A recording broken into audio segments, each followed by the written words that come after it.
How is human brain protected from mechanical injuries and shock.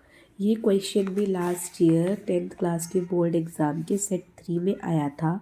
और इस question में आपसे ये पूछा गया है कि जो ब्रेन है उसको किस तरीके से प्रोटेक्ट किया जाता है किसी भी प्रकार की जो मैकेनिकल इंजरीज़ या फिर कोई शॉक होता है उससे हमारा ह्यूमन ब्रेन जो है उसको कैसे प्रोटेक्ट किया जाता है।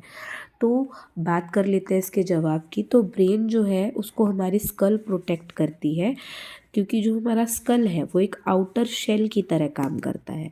अगर हम स्कल की बात करें तो स्कल जो है वो मजबूत बोन से बना होता है, और जो बोन्स स्कल के पास प्रेजेंट होती है वो ब्रेन के लिए एक तरीके से हार्ड बोन केस बना देती है, मतलब हड्डियों का एक ढांचा ब्रेन के चारों तरफ बना देती है, जिसके अंदर ब्रेन पूरी तरीके से प्रोटेक्टेड रहता है। इसके अलावा जो स्कल होती है उसकी जो शेप है वो डोम लाइक जो शेप होती है, वो किसी भी फोर्स या कोई भी झटका अगर लगता है, कोई भी फोर्स ऑफ इम्पैक्ट होता है या कोई भी शॉक होता है, उसको इवनली डिस्ट्रीब्यूट या एब्जॉर्ब कर देती है। इसी के साथ हमारे स्कल के पास 3 लेयर और प्रेजेंट होती है मेम्ब्रेन की। इन 3 लेयर जो ये जो 3 मेम्ब्रेन की लेयर हमारे पास प्रेजेंट है, इन्हें कहा जाता है मीनिंग्स। और इन्हीं मीनिंग्स के बीच में एक फ्लूइड प्रेजेंट होता है जिसको कहा जाता है सेरिब्रोस्पाइनल फ्लूइड। अब ये जो फ्लूइड होता है या ये जो मेम्ब्रेन है, ये जो मीनिंग्स है, ये एक शॉक एब्जॉर्बर की तरह काम करती है।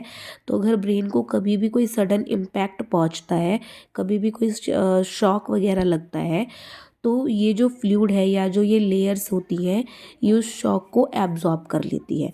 तो एक बार इन शॉर्ट अगर बात करें तो ब्रेन को किसी भी प्रकार की इंजरी से बचाने का काम स्कल का होता है, जिसकी जो स्ट्रॉन्ग बोन है वो ब्रेन के चारों तरफ एक हार्ड जो होती है कवरिंग बना लेती है बोन्स की, जिससे कि ब्रेन तक इम्पैक्ट ना पहुँचे।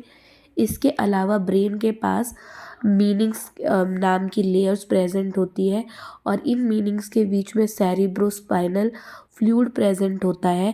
और ये मीनिंग्स और ये सेरिब्रोस्पाइनल जो फ्लूइड है ये क्या काम करते हैं, ये किसी भी तरीके का शॉक अगर ब्रेन को लगा होता है तो सडन इम्पैक्ट को एब्जॉर्ब करने का काम करती है, कोई भी एकदम से झटका ब्रेन तक नहीं पहुंचने देती। और इस तरीके से जो हमारी स्कल है वो हमारे ब्रेन को किसी भी प्रकार की इंजरी से बचा लेती है।